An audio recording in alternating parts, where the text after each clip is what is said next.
Could you tell the difference between a $500 cruise cabin and a $5,000 one?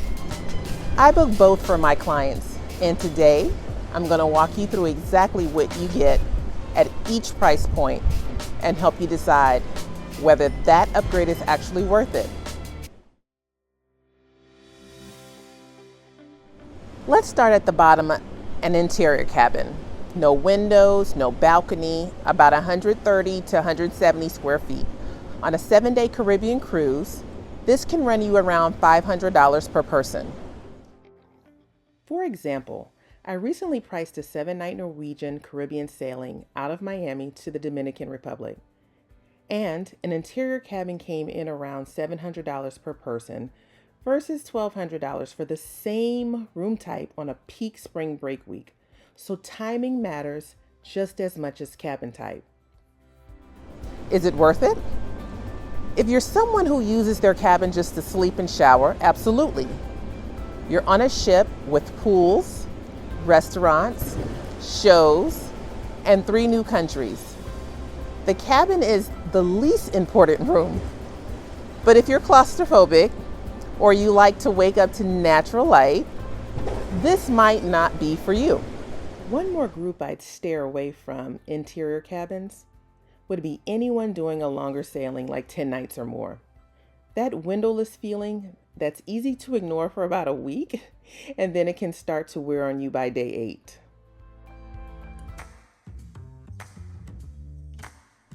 Next up, ocean view and balcony cabins. Ocean view gives you a window, but you can't open it. Balcony gives you private outdoor space, and that's where the magic happens. Waking up, opening your door, and watching the ocean go by with your morning coffee, that's the cruise experience people dream about. This is where I tell most first-time cruisers to aim. Here's what that looks like for a family of 4.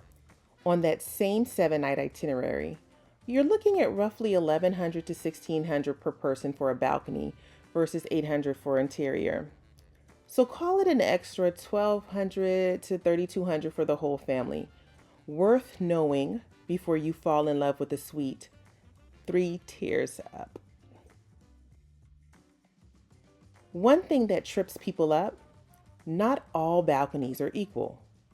An aft balcony at the back of the ship tends to be bigger and quieter, but you'll feel more engine vibration, and it's usually a longer walk to the main dining room.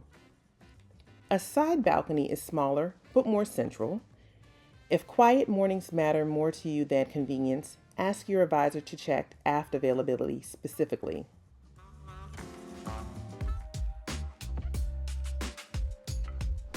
Now you're getting into suite territory. Mini suites gives you more space, a sitting area, and sometimes a larger balcony. Full suites on lines like Norwegian and Royal Caribbean give you priority boarding, a butler on some ships, access to exclusive restaurants and lounges. Let's get specific because butler means different things on different ships. On Royal Caribbean's Grand Suites, you get a dedicated concierge, priority boarding and disembarkation, and reserved seating at shows. On Norwegian, their suite tier unlocks the Haven's private restaurant and lounge access even before you're technically in a Haven suite. So it's worth asking your advisor exactly which perks come with which suite category. They're not standardized across cruise lines. For a special occasion, 100% worth it. For a regular family vacation, you could spend that money on excursions instead.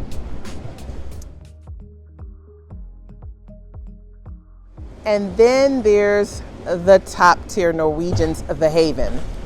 Royal Caribbean's Royal Loft Suite, MSC's Yacht Club. We're talking 2-bedroom suites, private pools, private restaurants, private sun decks. You basically have a luxury resort inside a ship. You never have to stand in a line. You never have to fight for a pool chair. Picture a couple booking the Haven for their 10th anniversary. What tends to surprise people most isn't the space, it's the pace. No lines for tenders, no waiting for a table. a private sun deck you're not sharing with 3,000 other guests. That kind of ease is hard to picture from photos alone, but it's the whole reason people pay for this tier. Is it worth $5,000 plus per person? If you feel like a VIP and you have the budget, nothing else compares. But I'd only recommend this for clients who specifically want that exclusive experience, because the rest of the ship is already amazing. So how do you decide? Ask yourself 3 questions. 1, how much time will you actually spend in the cabin?